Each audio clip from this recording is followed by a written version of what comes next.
E aí, pessoas, tudo certo? Para quem não me conhece, meu nome é Vitor Hugo, conhecido também como VH. Vai aqui mais um vídeo do Guia do Brasileirão 2025. Chegou a vez do tricolor paulista. Sim, chegou a vez do São Paulo. Vamos voltar para a capa do tricolor paulista e já partir para os números da equipe do São Paulo do Morumbi. Foram 14 jogos até aqui no ano de 2025, jogos oficiais.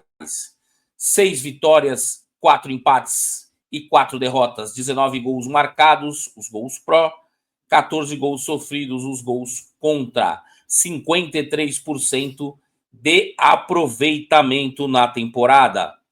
O time do São Paulo, que está na terceira fase da Copa do Brasil, junto com outras 11 equipes, né, se juntam aos classificados que passaram de primeira e segunda fase, além, né, de ter participado, né, claro, obviamente, do estadual e ter a sua eliminação naquele jogo do pênalti que, para dizer o mínimo, duvidoso, né, não quero criar polêmica, mas, enfim, foi eliminado na semifinal. Além disso, talvez o principal objetivo na temporada da equipe São Paulina é a Libertadores, né? A equipe está na fase de grupos, né? Não passou por pré-Libertadores, né? Está classificado direto para a fase de grupos. E o São Paulo tem esse desejo, né? Já que é um clube que os São Paulinos gostam muito, né, da competição da Libertadores. Não que tenha torcedor que não goste, mas os São Paulinos, pelo menos que eu conheço, que conheci, valorizam essa competição demais, né? Assim como os amigos aqui do Rio Grande do Sul. No Campeonato Brasileiro, ou no Brasileirão 2024, São Paulo ficou em sexto lugar com 52% de aproveitamento.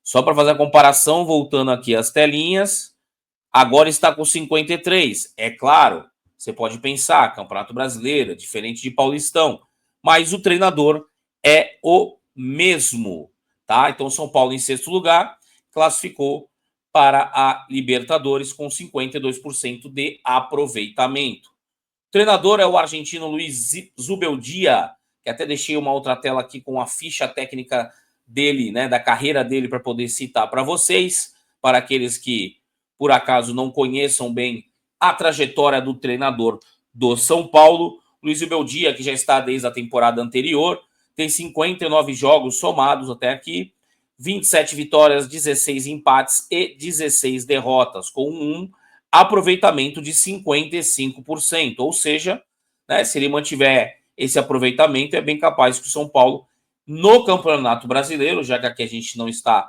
falando de outro campeonato em paralelo, só citando, no Campeonato Brasileiro, com esse aproveitamento, São Paulo repete, provavelmente, a presença na Libertadores do ano seguinte. Né? O Zubeldia, para falar um pouco do treinador do São Paulo, vou até para essa telinha aqui. O Zubeldia, para quem por acaso, né, não conhece a trajetória desse treinador, ele chegou do São Paulo em 2024 e esteve na temporada 2023 no LDU Quito do Equador, onde permaneceu por 2 temporadas, né? Pra você ter uma ideia, na temporada 2023 ele teve 43 jogos e 25 vitórias, o que é um bom desempenho. Antes disso, por 3 temporadas, 19, 20 e 21, foi treinador do Lanús, da Argentina. 2018, Cerro Porteño, né? Recuando ainda poucos jogos no Alavés da Espanha, o Independente de Medellín, o Santos Laguna do México permaneceu 2 temporadas, no LDU Quito, na sua primeira passagem, né? 2014 e também 2015, também ficou 2 temporadas, né? Sendo que na segunda, em 50 jogos, teve 30 vitórias. Então é um treinador que, no trabalho contínuo, acaba conseguindo resultados melhores, né? Também foi assim no Lanús, né? A partir do segundo ano ele teve um resultado ainda melhor. No Racing, que foi a sua segunda equipe aqui, porque antes ele consta no Barcelona e também no Lanús, mas não tem jogos computados. Então consta aqui que 2012 foi o início dele no Racing, onde ele permaneceu por 3 anos e no mesmo ano de 2014 esteve em 2 clubes, ou seja, saiu do Racing e foi para o LDU Quito, o treinador Zubeldia, que foi muito contestado ainda nessa temporada por muitos São Paulinos, para o pessoal que cobre o São Paulo de maneira mais próxima, mas é um treinador que tem, com relação ao aproveitamento e números, um bom desempenho, né? É inegável, é claro que o São Paulino quer que talvez que aumente esse percentual e até por ter analisado essa trajetória dele, ele costuma ter um melhor resultado no segundo ano. Então, se ele elevar esse percentual de aproveitamento, pode ser que o São Paulo esteja melhor colocado do que em sexto, como foi em 2024 no Brasileirão. Os destaques do São Paulo que eu selecionei, até tentando separar por setor, mesmo considerando que o Lucas é um meia atacante, ou seja, acaba jogando pelos dois setores, e está centralizado sim, porque considero o melhor jogador do São Paulo. A defesa se destaca o zagueiro Arboleda, né? Já é um zagueiro experiente, de algumas temporadas já jogando na zaga do São Paulo, né? Tem uma participação efetiva também no jogo aéreo ofensivo. É o principal pilar da defesa são paulina. O Lucas Moura, né, depois desse seu retorno, ele demonstra muita vontade em campo, fez gols, inclusive de cabeça, né, fugindo um pouco do seu estilo. No jogo contra o São Bernardo, no jogo contra o Corinthians, né, inclusive numa cobrança de escanteio, né, ambas as vezes foram cruzamentos do Oscar, que está à sua direita, outro que retornou depois de muito tempo no Oriente, né, anos e anos e anos futebol chinês na carreira do Oscar, ex, inclusive, jogador de seleção brasileira em Copa do Mundo. O Oscar vem jogando muito bem, né? Até devido a alguns problemas aí que a gente vai falar mais para frente do meio campo, né? Algumas ausências que o São Paulo teve por lesões. Acabou até sendo recuado, de certa forma, né? Fugindo um pouco da sua característica, mas é o principal amador, né? O cérebro do meio campo do São Paulo, né? Os destaques aí do São Paulo. A base do São Paulo, né? Que tem a sua tradicional centro de formação em Cotia, né? Centro de excelência, eu diria até, porque já saíram muitos jogadores dali para a seleção brasileira, para outros clubes do Brasil e do mundo, né? Poderíamos citar vários destaques, mas talvez não seja o caso. Melhor falar das apostas atuais da equipe São Paulino. O atacante Rian, também para muitos, o Rian Francisco, acho que fica muito comprido até para escrever na camisa. Não tem outro Rian no São Paulo. Vamos de Rian, meu querido. Rian, que é um canhotinho, né, ainda muito jovem, 18 anos, mostra um talento, né, ainda a ser lapidado, né, até que a sua compreensão física ainda não está totalmente formada. É um atleta que tem muito potencial e pode aparecer nos finais das partidas do São Paulo e ganhar mais espaço, né? Porque é uma briga muito grande ali na frente do ataque do São Paulo. A gente vai mostrar quando chegar na fase aqui do nosso vídeo nos campinhos, né? O meu campista Rodriguinho, que está retornando, né? Esteve ausente da equipe do São Paulo e é um jogador que eu vejo também muito potencial de crescimento, e é aquele jogador que faz funções diferentes no meio campo. E o Lucas Ferreira, que teve oportunidades nessa temporada, também um jogador de meio campo, também joga um pouco mais pelo lado direito. E são jogadores jovens que devem aparecer e tem mais minutagens aí. Eu acredito até mais no Rodriguinho com relação a isso, pelo posicionamento, pela versatilidade do jogador, né? O São Paulo sempre tem mais jogadores, tá, gente? Eu separei 3 deles para poder falar um pouco, né? Não deixa de ser também apostas de quem vos fala. No DM do São Paulo, e já se recuperando, né? Retornando, o que é uma boa notícia, principalmente para Zubeldia, o Luiz Gustavo, jogador de seleção brasileira, futebol alemão, grande conhecido aí do público brasileiro, vai retornando, né? Tá retornando de uma lesão. E o Pablo Maia, diferente dele, né? Sofreu uma lesão e deve levar mais tempo o seu retorno. Ambos na posição volante, né? Ambos ali jogando na frente da área. E, digamos, né? Sendo os primeiros volantes da equipe do São Paulo, na ausência deles, o Zubeldia passou até a utilizar outras alternativas, né, na sua formação tática para suprir essa ausência, né, do volante com característica com poder de marcação, né, que faz mais a proteção na frente dos zagueiros. Vamos na sequência do campinho. Dessa vez eu vou colocar até do mais recente para o jogo, digamos, de número 4, né, dos 4 que eu analisei com um pouco mais de profundidade, os últimos jogos do São Paulo. Aqui é o jogo de eliminação da equipe do São Paulo no Campeonato Paulista, né, com aquele pênalti que para muitos, né, e para mim também não foi, mas enfim. O time do São Paulo utilizando a linha de 3 zagueiros, já sem o volante, né, tanto o Luiz Gustavo quanto o Pablo Maia como opção. O Alisson, que fazia mais o papel do volante de saída, né, mais o segundo volante, jogou lado a lado com o Oscar. Claro que o Oscar não tem o poder de marcação que tem o Pablo Maia ou o Luiz Gustavo, mas o Oscar dá um outro ganho para a equipe de São Paulo no setor. Né? A equipe de São Paulo que jogou com o Ferrarese, Arboleda e o Alan Franco, né? O Rafael no gol, o goleiro canhoto experiente aqui, camisa 23 da equipe do São Paulo. No lateral direito, o jogador que talvez tenha sido o mais recente, aí, que o menos o São Paulino viu em campo, né, e que já ganhou espaço, que é o Cédric Soares, né, que joga com a camisa 6, mas está jogando pela ala direita. O Enzo Dias, jogador vindo do River Plate, camisa 13, pelo lado esquerdo. Né, e o ataque se movimentando, mas lembrando que essa tela é gerada automaticamente pelo sistema baseado no mapa de calor dos atletas. O Caleri fazendo a chegada mais pelo lado direito, né, claro que afunilando. O Lucas Moura, sim, pela característica, fazendo outra movimentação.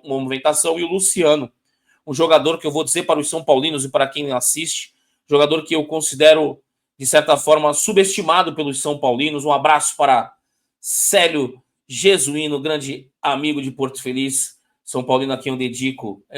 Vou tentar dedicar para cada um, para cada guia aqui, cada time do guia, para alguém ilustre, né? Torcedor dessa equipe, dessa vez para mim, né? Já que é feito por mim, o Célio Jesuíno, em sua homenagem, né? Dizer para ele e para todos os São Paulinos que o Luciano é um jogador subestimado. Por quê? Porque o centroavante do time é o Caleri e o Luciano é o jogador que mais fez gols do São Paulo nas últimas 2 temporadas. Então, digo que é subestimado porque o São Paulino, muitos deles, quando vão escalar o time, o primeiro a ser sacado é o Luciano, sendo que ele faz mais gol que o Caleri. Eu sei que são funções diferentes, características diferentes, mas é importante frisar isso. O São Paulo, no jogo anterior, né, que foi o jogo da segunda fase, né, depois das 12 primeiras partidas, né, da primeira fase do Campeonato Paulista, enfrentou o Novo Horizontino, fazendo essa linha de 3 zagueiros, mais uma vez, repito, pela ausência de jogadores que façam a função de primeiro volante. O Alisson, que é um ex-ponto, inclusive, recuado para a função de volante, e está indo muito bem na função, mas não tem a característica de primeiro volante, né? Desse cara ficar mais na contenção, né? Mais protegendo os zagueiros. Mais uma vez repetiu o Enzo Dias, né? A linha de zaga mesmo, o goleiro mesmo. Entrou o Marcos Antônio, jogador de muito tempo de Europa, fazendo um papel pela meia direita, o Oscar pelo lado inverso, pela meia esquerda, né? Fechando os 3 a trinca como volantes. E na ponta desse losango, que está meio apertadinho aí, o Lucas Moura, né? Que chegava por trás aqui do Caleri. Inclusive, o Lucas Moura está jogando muito bem, merece sim chances e espaço, né? Pelo menos como uma opção na seleção brasileira, porque vejo que nele um jogador até que aprendeu muito nesse tempo dele de Europa, né? Consegue fazer de funções diferentes. Vocês vão ver ele posicionado em locais diferentes do campo no time do São Paulo, né? Dessa vez, por exemplo, ele estava com um meia atacante mais avançado, fazendo a função que seria do Luciano, supostamente, por trás do centroavante Caleri, o jogador mais adiantado do time, tá? No jogo anterior contra o São Bernardo, o São Paulo vence 3 a 1 fora de casa, já fez uma formação, né, um pouco diferente, porque colocou o Lucas Moura jogou um pouco mais adiantado, mas é praticamente, né, taticamente a mesma coisa, difere um pouco pelas circunstâncias do jogo e pelo adversário também jogar com 3 zagueiros. O Pablo Maia estava nessa partida, né, e mesmo assim jogou com 3 zagueiros o São Paulo, um jogo fora de casa. O Wendel, né, o contratado, o lateral também de jogador que teve sucesso no futebol europeu, foi quem jogou do lado esquerdo, né, não jogou o Enzo Dias, assim como na zaga jogou o Sabino e não o Alan Franco. Para fechar e poder abrir o campinho no Tactical Pad aqui, onde eu faço alguns comentários da minha colinha. Sim, eu tenho uma colinha, onde eu faço toda a separação aqui das minhas anotações, né, para seguir um padrão em todos os vídeos que a gente está fazendo aqui na QTV do Guia do Brasileirão, né? Então vamos lá. Contra a Ponte Preta, o São Paulo acabou fazendo um tradicional 4-2-3-1. Luciano jogando por trás do Caleri. De um lado, o Lucas Moura, do outro lado, o Oscar, que pela característica, né, mesmo posicionados os dois aparentemente, né, para fazer a mesma função, a característica dos jogadores acaba fazendo com que seja diferente, né, o papel deles em campo. O Lucas Moura é um jogador que ataca o espaço, um jogador que busca até lance de profundidade e velocidade, né? Entre os dois, podemos dizer que o Oscar é o arco e o Lucas Moura é a flecha, né? O Oscar é um jogador que contemporiza mais o jogo, vai mais para a armação, buscar o último passe e a finalização de fora da área. A dupla de volantes foi Pablo Maia e Bobadilha, um jogador que tem espaço, né, no São Paulo, Bobadilha, para entrar durante os jogos, não consegue ter uma sequência no time titular. O resto do time, a linha de defesa, o que difere, que além de jogar com dois zagueiros, né, quem perde o espaço é o Ferrarese, que poderia estar na lateral direita, mas nesse jogo, né, que foi uma derrota do São Paulo em casa, optou por o Igor Vinícius, que é diferente, né? O Ferrarese é um zagueiro que joga de lateral, ou vice-versa, para quem prefere considerar que ele é um zagueiro, um cara de maior estatura, joga mais posicional, e o Igor Vinícius, né, um lateral de mais velocidade, que joga mais com bola, né, digamos assim, tem o melhor aproveitamento com bola do que sem bola, né, na marcação, encontra algumas dificuldades, né, e inclusive o São Paulo nesse jogo sofre um gol com um cruzamento com o lateral esquerdo adversário, né, que estava jogando inclusive de volante, nesse caso aqui o Arthur, muito tempo foi lateral esquerdo, por isso que acabei citando aí, um erro meu aqui, mas o Arthur, formado na equipe do Inter de Porto Alegre, conheço bem, inclusive, porque já foi cliente personal scout, ele que chega na segunda trave, né, completando um dos gols da Ponte Preta. Eu vou colocar agora aqui para vocês o Campicho. Esse aqui, né, o nosso famoso e tradicional campinho. Esse aqui que eu manipulo ele ao vivo, né, para vocês. Eu digo ao vivo por quê? Porque os vídeos do guia eu não edito, tá, gente? Eu dou um gravando aqui. Claro que eu me preparo antes, tive que estudar, como se fosse uma live pré-jogo, por exemplo, mas com esse padrão que eu acabei criando para todos os times. E aí eu acabo gravando como eu me considero ao vivo, porque o que eu gravar aqui para vocês, eu vou dar um concluir e jogar no YouTube, né? Colocar no ar, como dizem por aí. Vamos lá. O time do São Paulo, né, enfrentando a equipe do Palmeiras na última partida, que eu estou considerando como padrão, né? Eu coloquei o Luiz Gustavo aqui de cantinho, aqui, amigos São Paulino e torcedores do futebol brasileiro, porque ele é o cara que, né, entrando muda muita coisa, então deixei ele aqui para não esquecer de comentar sobre isso, o que difere com a possibilidade do uso do Luiz Gustavo, né? O São Paulo jogando com 3 zagueiros faz com que o Ferrarese seja o zagueiro de mais saída por jogar também de lateral. O Alan Franco não faz tanta essa saída por aqui, faz mais a movimentação por dentro, né? Quando jogam 2 zagueiros, vamos imaginar, é mais essa zaga que se repete, tá? Mas vai ter campinho para poder exemplificar isso.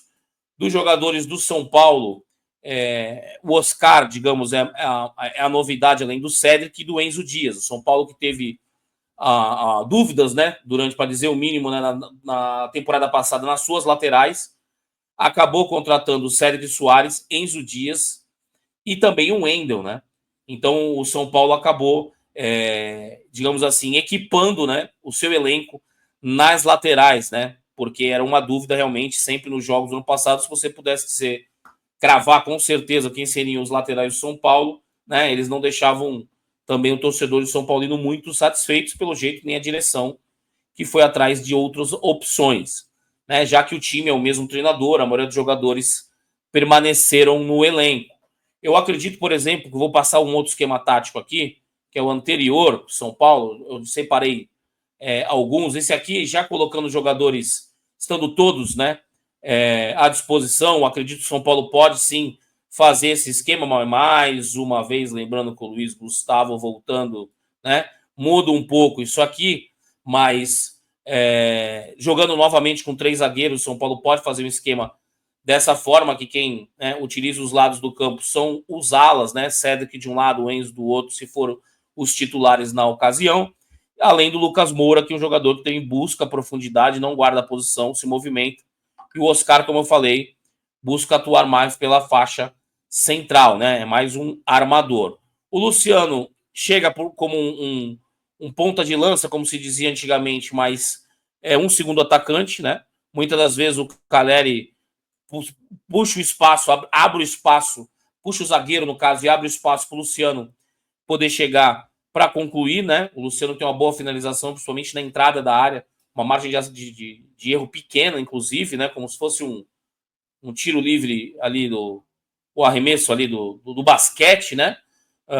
Vou colocar agora uma outra formação e mais uma vez vou citar o Luiz Gustavo, né? Com essa outra formação, aí já o Marcos Antônio entrando numa meia, pode ser outro jogador, tá, gente? Mas considerando só o esquema tático, fazendo 2 atacantes mais lado a lado e não um mais centralizado, considerando nesse caso aqui a ausência do Luciano, como muitos São Paulinos pedem, né? Como eu disse, eu acho que um tanto subestimado o jogador Luciano. Eu sei que ele não é um cara de muita movimentação, é um cara que você vê muito no jogo sem bola, recuperando bola, até recupera algumas bolas, mas não é muito esse o estilo dele. Você vê o Caleri brigando mais do que ele, por exemplo, mas ele, no caso aqui, se fosse inverter e colocar ele na posição do Marcos Antônio aqui na meia esquerda, já acho que ele teria dificuldade pela baixa dinâmica, né? Por isso que tá com essa formação aqui, tá? É uma outra opção do São Paulo. Agora eu vou chegar numa última, aonde, né?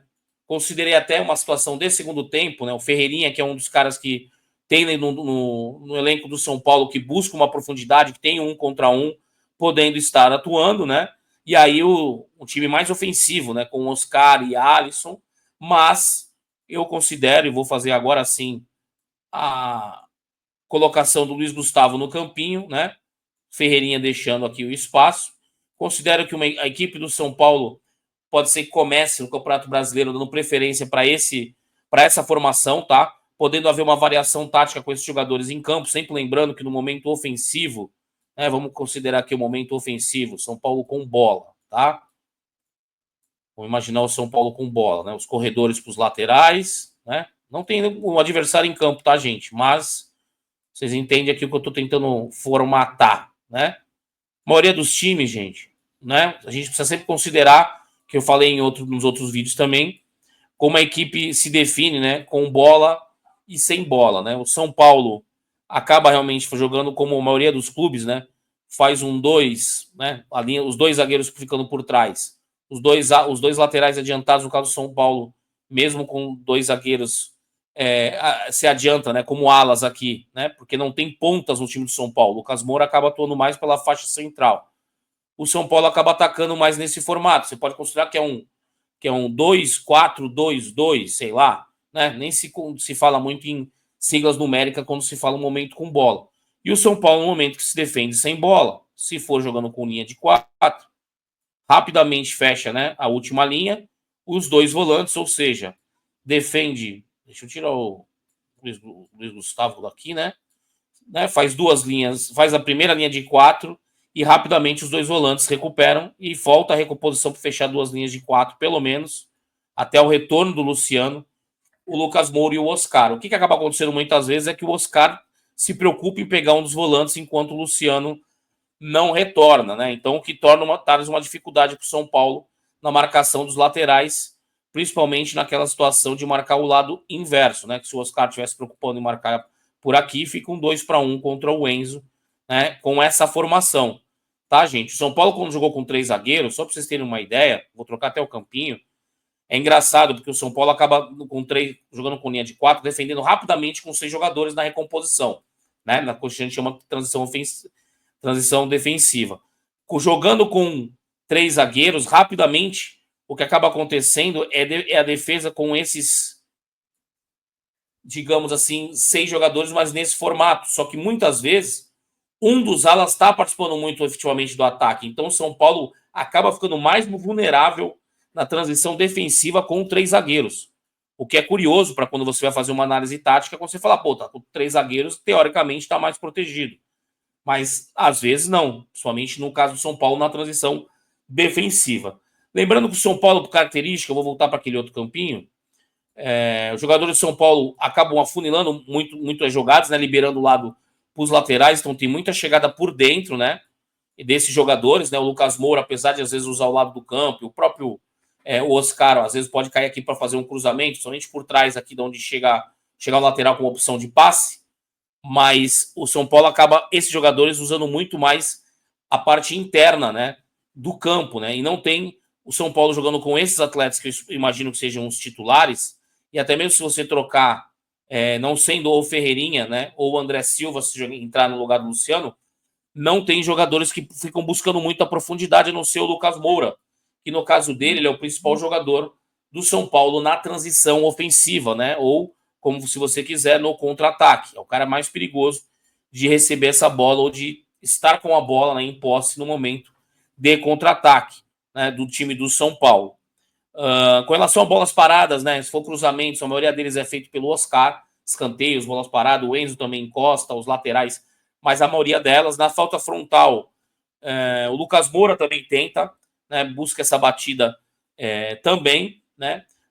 Não encontrei uma recorrência grande nos gols sofridos ou nos gols marcados do São Paulo, não sei a característica do São Paulo, dos atletas de jogarem mais por dentro, né, buscar tabelas e triangulações pela faixa central do campo, né, repetindo, né, deixando os corredores abertos para os laterais. O próprio Alisson, que chega de trás, que conduz mais a bola, é um cara de jogo de aproximação e de toque, né, então não enxerguei essa recorrência, né, evidente nos gols marcados ou dos gols sofridos do São Paulo, para poder fazer observação para vocês.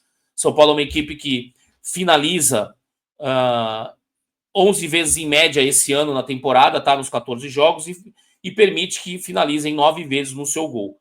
A posse de bola do São Paulo, em média, fica de 57%. Ele tenta buscar a predominância na posse de bola como característica e acerta 86% dos passes, né? Uma média alta, mediante o parâmetro que vocês vão ver das outras equipes aqui no guia, tá? O São Paulo, que em jogadas de bola aérea tem jogadores de estatura além dos seus 3 zagueiros quando estão em campo, ou no caso, se jogar Luiz Gustavo ou Ferrarese, um terceiro defensivo, jogador defensivo de boa estatura, soma-se Luciano e Caleri. Não, então o São Paulo consegue preencher a área com jogadores, tanto na bola ofensiva e defensiva de jogo aéreo, de boa estatura, aqueles que a gente chama de jogadores acima de 1,80 m. Uma deficiência que o São Paulo tem, podemos dizer assim, na marcação-pressão do adversário, é porque o Caleri, por mais que seja esforçado, ele e o Luciano sofrem um pouco em conseguir manter uma constância de pressão, porque são jogadores que não são leves, né? Não são rápidos para poder agredir esses jogadores adversários com a bola rolando, com posse de bola defensiva do adversário, diferente do tiro de meta, né? Quando os jogadores avançam para impedir, ou na verdade nem impedem, né? Que o time adversário saia tocando. Com relação ao principal impacto do São Paulo tático é o retorno do Luiz Gustavo ou a ausência desse jogador, né? O que faz o Alisson também se sacrificar e piora também, né, as condições do Zubeldia com relação a opções do time do São Paulo, né, na ausência, já que já está fora o Pablo Maia, né, como a gente apresentou aqui, do Luiz Gustavo retornando, tem esse ganho para o São Paulo poder não ser, digamos assim, forçado, entre aspas, a jogar com 3 zagueiros, com receio com a ausência de jogadores de maior poder de marcação no meio, faltar um pouco essa pegada, né, no miolo de defesa, certo? Na ausência de um volante que proteja essa linha apenas com 2 zagueiros, tá certo? Então, mantendo o padrão aí de tempo aproximado aí entre os vídeos, é claro que eu poderia desenvolver ainda mais aqui sobre a equipe do São Paulo, mas esse aqui foi o guia, né, do Tricolor Paulista do Morumbi, né? Espere o próximo vídeo, esse final de semana agora eu vou postar talvez aí mais uns 5 times aí, dando uma sequência para poder chegar até o último, no dia que antecede a estreia do campeonato, com todos os 20 clubes publicados aqui com o guia na QTV do Brasileirão 2025. Valeu? Se gostou, dá um like. Se gostou muito, manda para um amigo teu e fala, olha que legal, né? E se você detestou, deixa quieto, beleza? Seja feliz. Um abraço. Valeu!